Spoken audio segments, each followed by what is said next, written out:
Welcome to Life, Biz and All That Jazz, the podcast where real talk meets transformation. If you're navigating your mental health, healing from trauma, or building a life that works for you and feels like yours, then you're in the right place. I'm your host, Jasmine Lisciotto, and every week I share the messy, the middle, the transformations, where it all began to where we are today. Whether it's a solo episode or with guests, you're going to love it. This is where your transformation begins. And if you're new here, well then welcome. Welcome to where your transformation begins. If you've come back for more, thank you for coming back for more. I really appreciate that you have come back for more and you can see my vision and help spread the word. If you haven't already, I'd love if you could hit subscribe. Most of you listening haven't actually subscribed to the podcast, so it actually helps me reach organic growth with the more subscribers that we have. So today's episode, we are diving into art therapy, something that we really take for granted. And it's not about perfecting art or becoming the next Picasso. It's about using the modality to help us calm our nervous system, to learn emotional release. There's so many key factors that we talk about in today's episode. And today we're going to be chatting with Susan Day. So Susan is the founder of Mindful Art Therapy. Susan is an advocate and very passionate about healing through creativity. And that's enough from me. Let's bring in Susan. Susan Day, welcome to Life, Biz and All That Jazz. Thank you for having me. It's lovely to be here. Pleasure is all mine, Susan. I'm really excited to talk about some nice, juicy topics today because the main theme of today is art therapy. And we know we're going to dive into that, what you do and, the benefits of it. But first of all, I'd like to just go back to kind of the beginning and for you to explain to us all what got you into this. Why did you decide to do art therapy and your journey of what brought you to today? I have always been an artist. I've always been a drawer. I've never been professionally trained. Later in life, I did contemporary art at university, but I've got, my other passion is writing. And so I'm actually a secondary teacher, English. So I was asked to edit somebody's thesis that had been rejected because the English was so poor. And it was about art therapy. And I was like, oh my Lord, this is a thing. You can do this. And it was about 8 years ago. Yeah, it was really exciting. And if it was just one of those moments, wow, I can do this too. Yeah. And that's really how it started. And it's just been a journey from there. I don't know how you could do art therapy without being mindful. So I always include a meditation at the beginning of my sessions, just a little one, just to get everybody in the right space. So yeah, so that's how I sort of founded Mindful Arts Therapy. And arts and creativity, I think it's so underrated. So something I've got on my desk. Love it. Yeah. I love the hand behind you as well. Yeah. Piece? Yeah. Well, I'm really creative. And I've embraced it now and I always wondered, but I don't say it's my ADHD, but I have ADHD and that's something that I really like to use is creativity and like coloring in and just little things like that. And I don't know if you've seen those puzzles and they're like a picture and it's like kind of paint by numbers, but you put diamantes. Yes. Yeah. Nice. Yeah. How I started that actually is my nonna does it. She's 86 and she started doing it a few years ago and now she does it every single day at 2:00. She goes, yes. And then I found a really cool one, which is like a disco ball. It's so peaceful. I do it a little bit different. Like you mentioned, you do the meditation before, which I would love to unpack that more. But for someone that's always has a busy mind, when I do that, I switch off and you don't realize that. And that's obviously just me. I don't really understand a lot of the background of it because I'm doing it because it just helps me switch off and I love it. Like I love to do that or creating artwork and decorating and stuff like that. What are the benefits? So what are things that you've uncovered working with art therapy? Oh, it goes a bit deeper than like just what you're doing, I suppose. Yeah, exactly. When you're working with someone, yeah, obviously. But what you do is great because what sometimes we need, particularly with ADHD students, and I'm a little bit like that as well. I'm old, so you slow down as you get older. Is you need space. You need to create a space for your mind just to focus on one thing. And that's where the colouring and the diamond things and all those sorts of stuff are really crucial. And it's really important because what happens is you can actually solve other issues or you just get a break from that. But art therapy in itself is really, we kind of it's the tools are really simple. Could just be a bit of paper and a few markers or color pencils. And we might talk about an issue, and it doesn't have to be anything really deep and meaningful. Technically, we like onions, the stuff on that we just keep going down to get to the layers. Yes. So you might talk about, you had an argument with somebody at the shops or something happened and it upset you, and you just pretty much choose a color and start making marks on the paper. Now, Wow.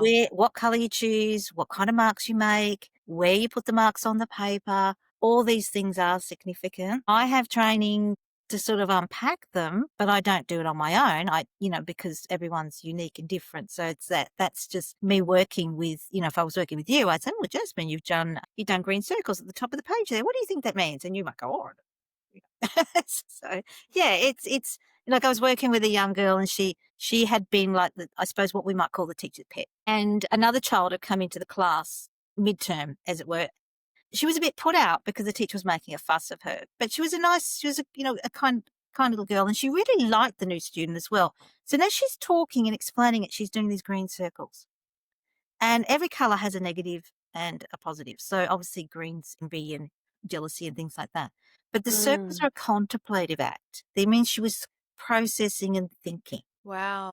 And I said to her, and I just let her talk. I said, "Oh, tell me about the new girl and tell me about this stuff." And by the time she'd finished, she'd worked out that it was okay, that this intruder into her space was okay, and that things would probably work out.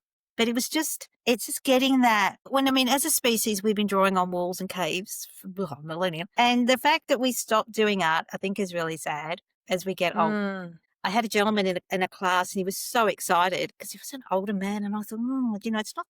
He's not normally the sort of genre you get. And he just said to me, "Oh, I haven't done this since I was, at high school, even younger." And he was just so excited to be able to be creative, to explore this, all these Wow. Yeah. ideas. And, it just goes back to that idea that we work with the client, but art bypasses the need to talk. Sorry.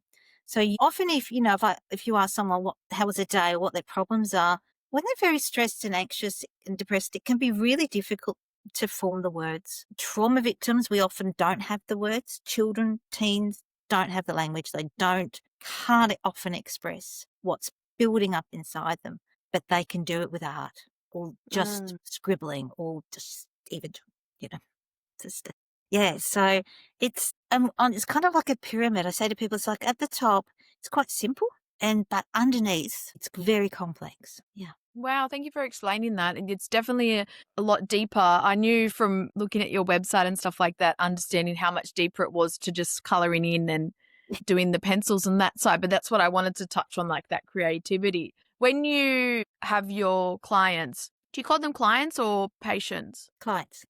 Clients, yeah, yeah. Is it a very vast, like you mentioned, like you don't usually have elderly gentlemen? Is it more kids, or is there kind of a main like theme of people coming through that are doing it? And is it always related to trauma or like that emotional support that they need? Well, to answer the first question, I tend to work with teens and neurodivergent people on one end, and on the other end of the scale, older women. So I don't really do much in between. Yep. And so it's quite rare for a man to sort of put his hand up and go, "Oh, I'll give it a go." Very brave he was. But teens and particularly neurodivergent people get it. So they're kind of attracted to it. Older women, I find, one thing you might be interested in is I'm just actually looking at some research at how autism has gone undiagnosed in very older women. So one woman I work with is 72 years old, and she's just been diagnosed with autism.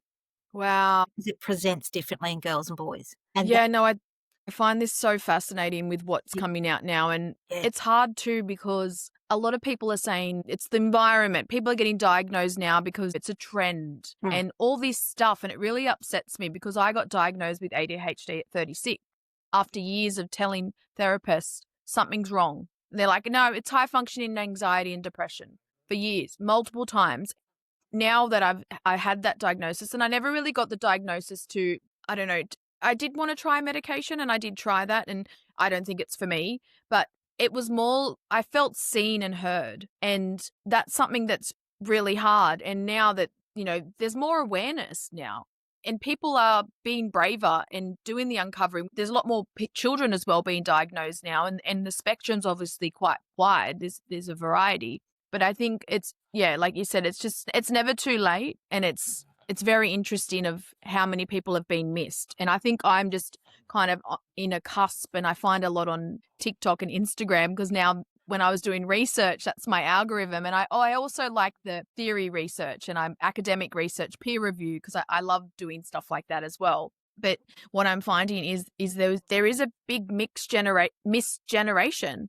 Yeah. Most of them are women. Yes. Yeah, and older women. So, the standard for diagnosing was always teenage boys. Yes. And girls present so much differently. You talk about people who suddenly, it's as you would know, an experience, it's a relief, because it explains so much why they didn't fit in, why they had difficulty with relationships. Yeah, it's that sort of process. I mean, I'm on the spectrum in another way. I can't cope with supermarkets. It's like everything's shouting at me, and it's been something I've coped with all my life. And you just often told that, yeah, like you say, you get that migda, or you get ghosted by medical professions, or even people. They just, I don't know what the real problem is, and you just a bit odd, or you don't fit in. So it's quite interesting to see this new approach, and I really like it. And I think what we're moving into is a world where everybody's probably on the spectrum somewhere. And I do understand that people don't like that, because they think it diminishes people who are, extremely autistic. Yeah. In ways. But I think it's also a lovely way of celebrating the fact that we don't all fit in, and that we need to express ourselves in such different ways. And that's cool. I think it's really good. Yeah. And embrace who we are. Yeah, absolutely. Our uniqueness, like there's nobody else like us. And I think that's something really powerful when you do that. And it took me years to get to that point. And now that's why, I share my journey and I heal out loud.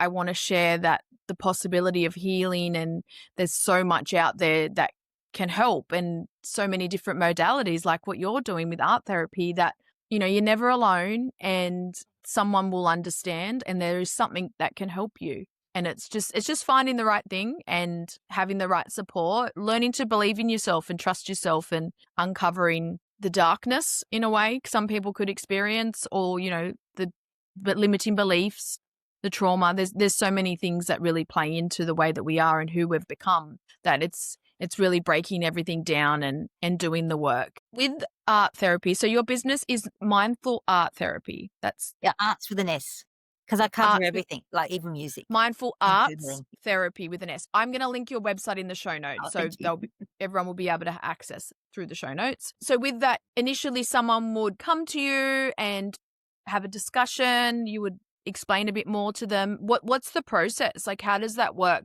I find if people want to try new things, and I'm not sure if it's the same, or, how it works with what you're doing, but people can often be worried to reach out, or it's that shame and guilt when you're trying to work through those initial stages of, finding who you are and uncovering all this. It can be scary.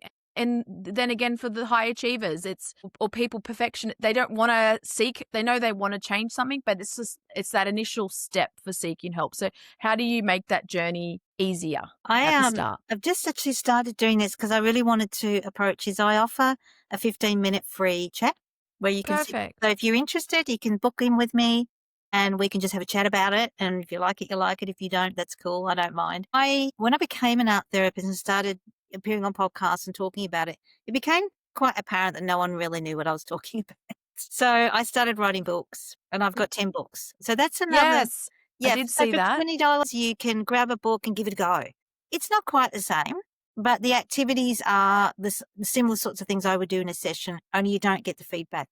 But again, it's almost like for dipping your toe in the water. A lot of psychologists here and around the world are closing their doors to new clients, or you've got a 12-month, 2-year wait. Yeah, it's really concerning. And so in that way, you can use art therapy along with traditional talk therapists or counsellors that you're seeing, or you can use it in the meantime to work through your emotions. And, often I suppose the big players are anxiety and depression, but they're masking, there's something else going on. So I might get a referral about someone said, I've got this terrible anxiety or PTSD and, I've got to get it sorted. Well, if we go backwards, well, why do you have anxiety? And, it's all this sort of stuff. But again, like we're layers. So we might work on this and then everything sort of will come together.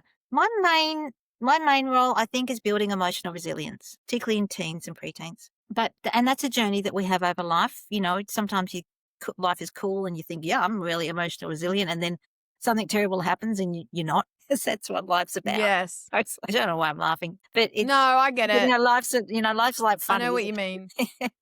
But and for me, it's that, particularly with preteens and teens, is that ability to bounce back and realize that tomorrow's another day, and that the future, we never know what the future's going to hold.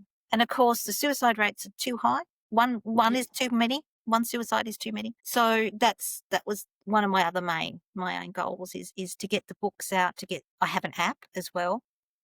Lovely. Yeah, so that's, again, the books, books tend to appeal to an older generation, app to a younger one, your age. Yeah. And I'm working on a membership site for all professionals. So if a clinic of psychologists or counsellors want to use, or individuals want to use art therapy, they can tap into hundreds of art therapy activities, videos, manuals, guides, and meditations that I'm Wow, that's really exciting. currently putting together. So I'm like, but I'm getting there. I can understand it would be a very busy job, but I think it's great what you're doing because you're providing a broader access. So currently, do you only work in person for your main? No, it's all online. I actually just All moved online. months ago, Okay. and I haven't The set up. one-on-one is more when they get the feedback and it's more personal. Yeah. So one-on-one online. That's actually Great. quite advantageous because it takes the stress out of having to go to a place you don't know. You can do it in your pajamas, okay? So, you can have a cup of tea as you're working. So Yeah. there's, I suppose, the disadvantages is that in person I supply the art materials. So in a way I control what you're using, but that doesn't really matter because I find I said to my clients, look, I know that we have big distributing outlets, like Kmart here in Australia, and you don't need expensive equipment. And, so you can get a packet of Play-Doh for $4 or $5. You can get a set of paints for $5, $6. And I say to them, just slowly begin to build up your art materials if you don't have any. And it's not expensive. And so, yeah, I think in person, and I think it's interesting that I've got a blog post coming out tomorrow that kind of build on this. I'm getting this idea that online sessions are actually a little bit better or a little bit more productive. Yeah, that's what the feedback you're getting. Yeah, exactly. Well, that's interesting as well. So different kind of topic, but they say that they've done some research regarding working from home and productivity. And it's obviously different, but in a way people work better in their own environments. Yeah. And that's from work. So doing the type of therapy, where that at first can be quite uncomfortable and challenging. Yeah, exactly. To having that support of being at home, being in an environment that you want to be in, and knowing as well, I think there's something different about, like, when you're talking on the screen, it's different to, being in person when you do have that anxiety or absolutely, different coping mechanisms. Yeah, I think it's a lot better, particularly for teens, and they can have their pets with them. And I'm a great advocate for pet therapy. I think I've obviously been doing that since I was very little. As I'm used to, sort of surrounded my life surrounded myself with animals. And my girl has a cat. I didn't realize actually, and I said, "How are you going?" And she said something, and I said, "Oh, pardon." She said, "I'm just talking to the cat." And I thought, "Oh, that's really lovely." I think it's really important that they've, animals are so intuitive and empathetic. Yeah, I recently lost my little puppy. Not puppy, but she was my fur baby. Yeah, Prinny, 16 years. Wow, what kind of dog was she? She was Pomeranian cross Shih Tzu. Oh, lovely. She was my therapist. Yeah, I'm okay. Like, I can talk now and I still get teary, and it's been about just over 3 months, but I'm just really processing a lot. Like the last week, the grief's been a little bit different. I went back because I'm in Coffs Harbour now, I went back to the Gold Coast, is where I lived for 16 years, and drove past where we lived together. And like, I just remembered like how I would feel when I'd be on my way home from somewhere and know that she was there. It's been a big adjustment. I'm really lucky though. Like my family, she was a part of the family. She was like the first grandchild kind of thing. So I've been really supported, and like they understand, they all feel the loss as well. But I got her like at a time in my life, I was 21, so a bit younger, and I went through so much with her, and I always had her there. And something that I thought like was really interesting and why in the end that I had to be strong for her is I just thought to myself, like, she's seen me cry more than anyone. Like, she's been there. I lost my dad, like, had my big healing journey. I went through all this stuff, breakups and, growth and everything that I went through. And she was always there and she loved me no matter what. And it's just a different kind of love. Like, you can't explain it. And it's a different kind of loss. Yeah. And the support. Yeah. And now I do feel like empty, like it's just me now. But then I also know, like, that was her time, and there's nothing I could have done in the end. It was health issues, and I did everything, and I spent all the money I could. But I just, really have to remember that. But I will probably get another dog in the future because the joy. I've had to find that I had a lot of practices for years. I've been 2 years sober. I've done all this work, and I'm in a good place, and I had that, but I still had things that I found joy in. But then it's like she was the big part of, like, just any day, happy, waking up, that she helped me with sticking to my routine. And so it's like adjusting to that again. And she's always with me. I know that. And it is very difficult. And I, say goodbye to too many. Sometimes I think it's too many, but they teach us so much. And I have cats. I've rescued cats as well. And this week I've been looking into, the concept of self-worth and how can we be valuable when we're not productive? This idea that as a being, we've kind of raised that if you're not busy, if you don't have a job, then you're not valuable. And so I've been looking at that, and what I came up with was it's kind of the difference between a cat and a dog, because dogs are very proactive, aren't they? Walk me, talk to me, let's play. Whereas a cat just bees. It just does its cat thing. And it does not care whether you consider it worthwhile or not. And I really love that about the cat. I love them. Yeah, they just make me laugh. And I think they've got it. They've got it nailed. They've got this self-worth thing nailed. I can learn so much. And it's like that, their attitude as well. Yeah. Yeah, right. They just know. And dogs, that's like dogs crave the affection. Like, they give the affection, but that's, they'll come up and they'll put their nose on, cats. Cats are different though. I've never had a cat myself, but I've got friends that have had cats. And one of my friends, she's got a cat and it's like a dog. And it's so interesting. Yeah. So in the breed, they can be different, depends on the breed, but they are definitely their own personality. Yeah. And I find them really funny. They're just, I've got one cat that insists on sitting on me and will meow until I sit down. Yeah. Funny she hasn't made an appearance here. She sometimes I love that. All of a sudden there's fur in the screen. That's all right. Everyone's welcome. Yeah, absolutely. Yeah, and it's just I think it's really interesting that these relationships we have with pets, and I've seen them save people's lives. I've seen them, people say, well, I was at my darkest, but then I remembered all the dogs got to go to the groomer or something, and it's just enough to tip them. I feel that. It's quite interesting actually, and I know dogs know. I don't know how they know, but they know. They know our emotional state, and I know that's part of their. I know it's part of their pack and how they work and how they read. Not 90% of it. That what the dog understands or hears, it's actually reading physically from what we're expressing. But there's something deeper, something quite spiritual about our relationship with them. Yeah, and there's actually a lot more research now, and they're saying how the emotional link, like, they love their owner more than food. Yes, yeah. If they could have their owner. And something that, touching back on my Prinny, is that before she had to go into emergency a few times before she passed to try and, like, give her fluids and stuff and, do what we could. But she got better in there, but it ended up being her kidneys.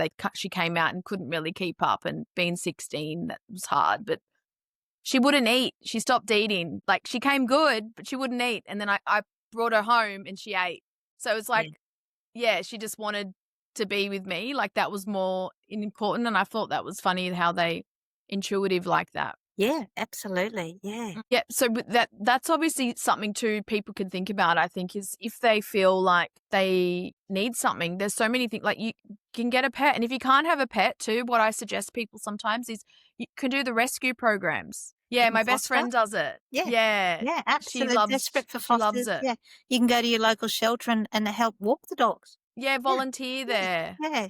Yeah. And there's so many older animals looking for a home as well. So that you don't have the full lifespan ahead of you, but they will give you all that in that whatever period of time they have. Oh yeah, I just love pets. But for now I'm just gonna do some traveling because I haven't been able to travel. I think embracing that. Well, I travelled with both my dogs, and I have a border collie who's just everyone loves. He loves everybody, and they all love him. But I also have a little spaniel who was born without eyes. She's just turned 15, and she's all crippled up with arthritis. And I think she's Bless going her. deaf. And and she, she was the best traveller. She had her bed and she had her harness on the footwell in the passenger seat. And she was terrific. She's been halfway around the country and back. Yeah, well, that's what I did eventually was planning to do that with Prinny as well because I was just kind of sitting at home and work for myself. And I was like, oh, I can go travel like yourself, just be able to get out there and stuff. But that's it. It's another chapter, the next chapter. I just need to embrace that. It's something to look forward to. Yeah, that's right. And I'm sure the right doggo will come along. Well, that's what I thought. If I get a sign that someone, from another dog, that it's her and come back for the second time around, hopefully. So what made you want to start sharing on podcasts what you're doing and stuff? Is it you get awareness and you talk about it so openly? It's just, like you said, a lot of people don't really understand it. Is that one of the reasons why you wanted to get it out there, because you've seen how powerful it is? Yeah, absolutely. And it's really interesting to talk to people from all over the world about this really simple concept, but it can be so powerful. And I've made really lovely friends, and it's just been wonderful. And I think just being able to, I must tell you, one lady said to me after the podcast, she said, "I'm going downstairs and I'm taking back those crayons from her 3-year-old." That sort of became my catchphrase. As adults, take back the crayons. Sort of thing. I love that. Yeah, she was really sweet. So I learn a lot. I've met a lovely people, and I learn a lot about my thing too, because obviously I've got to speak about it. And I've learned to be confident as well and talk. And now I can and I actually do live radio now. So, if you need to, that can be. Cool. Yeah, Tell us more about that. Yeah, so one of the reasons I moved back to this area was to rejoin Goldfields FM, which is a Victorian country radio station. And I started about 7 years ago, and then COVID happened, things happened. And I used to collect handbags, and I rang a lady from a shelter and said, look, people want to see my handbags. Do you want to do a fundraiser for your cats? And so we ended up calling it Cat Out of the Bag. Right. And I don't know how much, we raised thousands. And then her and I went to the radio station to talk on someone else's show. And while we were there, I said, I used to be, when I used to do this, are you interested? Anyway, 3 years later, her and I do a show called Animal Crackers. So once a week, it's repeated, it's on twice a week. We just talk about animals, and she does her Cat of the Week, which is always in the local newspaper. And we talk about just about anything and everything about animals. And this week I started my own podcast, my own live radio about mental health as well. Well, that's lovely. That's really exciting. And I'm going to turn that into a podcast because I got permission. When people sign up and they're interested, I get them to sign it. So there's a lot of editing. There's an extraordinary amount of rules with community radio that you don't get in commercial radio. And you certainly don't get in podcasts. There's things you can't talk about, there's things you can't say, all that sort of stuff. Yes. Yeah. But it's a wonderful experience, and it's very invigorating and exciting. And you just learn to talk underwater with a mouthful of marbles. That's pretty much. And as you do it, the more you do it, the more the easier it is. And I think something really cool that you said was the more you talk about what you're doing, the more you learn about it yourself. Yeah, and I find that too. The more every episode I feel like I've had more growth, and I've been doing it for a while, and it's I'm constantly talking about new things that I'm learning or hearing, and it really builds on that. And it's something too that I really take a lot of pride in, and I'm really passionate about sharing about life is a lifelong learning lesson and lifelong growth. And how blessed are we to be on this journey? Yeah, we're so lucky, and I'm grateful for every day that I get to wake up and do stuff like this. And I have business is in marketing, so that's separate, but this is like my passion and takes up more time usually than work, but that's fine. Like I just love it. Yeah, and I think you'd love and live radios like that, and we're just all volunteers, and you have to do the panel yourself, and there's a row of decks and things and buttons and Wow. and if you make a mistake, if something happens and it goes silent for I think it's 5-10 seconds, that's all you get. Alarms go off in the studio and lights flash, and it's like what? It's terrifying. That would be scary. I don't know. Yeah. So you really have to be on your ball. It's like anything; it becomes second nature, and Yes. we all approach it a little bit differently. But yeah, it's very exciting, and it's nice to give back to the community. And I don't know, like as an Australian, you might know Dr. Anne Jones. She does animal programs on the ABC. I feel like I've maybe heard her name before. Yes. I'll have a look. Have a look her up. She's absolutely wonderful. And she came up here to do a talk for a writers' festival. So we nabbed her because she does her podcast is called What the Duck. And yeah, we did an interview with her and it was so exciting. She's such an interesting person. And those sorts of opportunities don't happen if you kind of just sitting around doing nothing, or yeah. So I feel really blessed. It's been great fun. Yeah. Yeah, you definitely got to put yourself out there. So now you're organizing the app. That's like your next plan, next thing that you'll launch. Yep, the app's finished. Yeah, it was launched in January. Yeah. Oh, okay. Sorry. Yeah, so that's. So I'm working on the membership at the moment. Yeah. That's right. You did say that. And what's the membership going to include? There'll be hundreds. I have over 300 art therapy activities to download already. They're all done. Yep. They're different from the ones in the app and they're different from the ones in my book. There's lots of videos, like how-to videos. Yeah. Videos for consultants about how to approach art therapy. Meditations, which I tend to do and share on YouTube. And again, just testing whether people like them, whether they like my meditation voice, this is not my meditation voice. But, and working and like learning how to do the software and the platform and all the rest of it. So that's been a lot of fun. And there'll be also like one-on-one sessions with me as well as group sessions where we'll do cool. art therapy and things like that. So yeah. Lots of stuff. It's very exciting. It sounds really exciting. One thing we had a bit of a chat at the start about, you mentioned about you do your meditation before the practice. So what benefits have you found doing that? Did you always implement meditation first? What does it kind of do to the brain before you start the art therapy? What I tried is I create a guided meditation. So that's where I speak, around the topic or the theme of each session. Okay. Yeah. And that don't go for long. I find obviously people who are not used to meditating find they can get fidgety, things like that. I know that meditation, even deep breathing, changes the physiology, of your brain. It actually reduces the brainwave patterns. So instead of your brain sort of going like this all the time and things feeling out of control, it actually just eventually little reset. And yeah, there's all sorts of things. There's little techniques that I use. There's different breathing exercises. I tend to teach them and tell my clients, just do whatever works for you. If you're interested in following it up, yeah, do more for heaven's sake. Do as much as you can. So yeah, and then I'll make a video and put it on YouTube as well, so other people can enjoy them or get a benefit from them. Oh, that's great. Yeah. I'll link your YouTube in the show notes as well. Sweet. I'll usually end the episode with a few wrap-up questions, but did you want to share anything else today or anything else you want to touch on, Susan? No, that's been great so far. Thank you. Yeah, I've enjoyed it. Yeah, thank you so much. I think it's really fun what you're doing, but fun in a way, like it's obviously beneficial, but you're really touching on that side of therapy that, like we said already, like not many people really know about it, and people would think, oh, art therapy, like it's just, like what I was referring to. That's why I wanted to kind of say like that and then compare it, and it's so much deeper. And it is, yeah. And you can already see kids, only for kids, and it's not. Or they'll say, I'm not artistic. Doesn't matter. If you can hold a pencil, you can do art therapy. There's a lot. You don't need to be the next Picasso. That's right. It's not about making it look pretty and everything. Absolutely. Is it? Yeah, we're not creating something you're going to hang on your wall.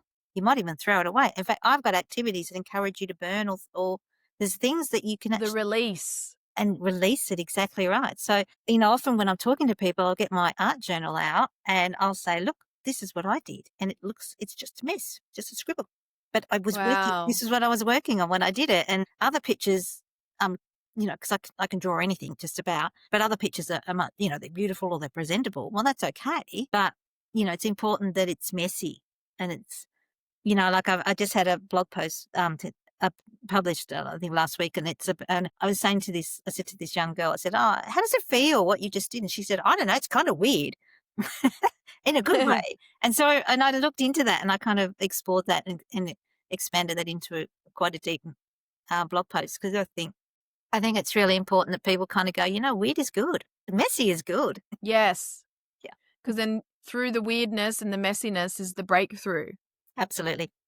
Yeah, I love that. If you could give anyone advice today, maybe, they used to be creative when they're younger, what would you give them? What advice would you give them when it comes to art therapy? I'd say give it a go. And I think, you spoke about what you do. There are things that I will often encourage and part of my sessions, the part of the ritual, I guess, around my sessions is a guided meditation. But there are other things you can do in your home. You can have a playlist, you can light a candle, and you can do what we do, breathing brush strokes, where you take a nice long deep breath and you just maybe draw a line or a paint, and as you're exhaling, and then you just do that 3 times. And then your brain, once you do it a few times, your brain begins to cue and go, "Oh, I know what we're doing now. We're doing this self-reflection stuff. Great, I'm ready." So instituting little rituals before you start any kind of activity is really important for getting the best out of it. Yeah. But on the whole, give it a go. Give it a go. Yeah. Oh, that's great. Thank you. Thanks for sharing that. Do you have any quotes or mantras that you live by?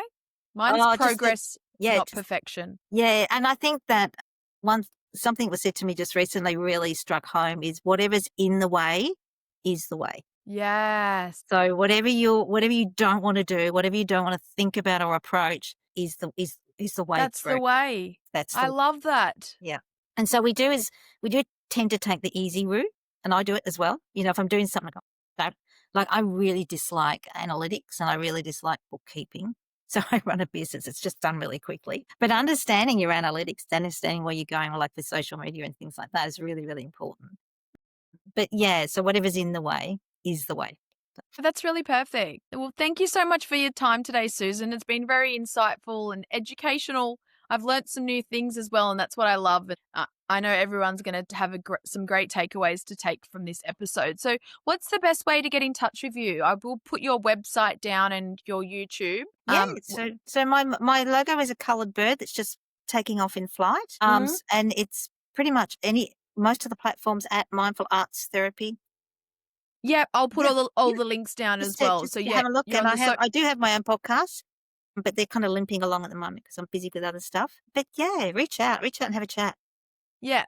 And just have a look because, there's a lot of information on your website I found very helpful. And I'm keen to check out some of your meditations. I'll let you know how I go. Yeah, I love the feedback.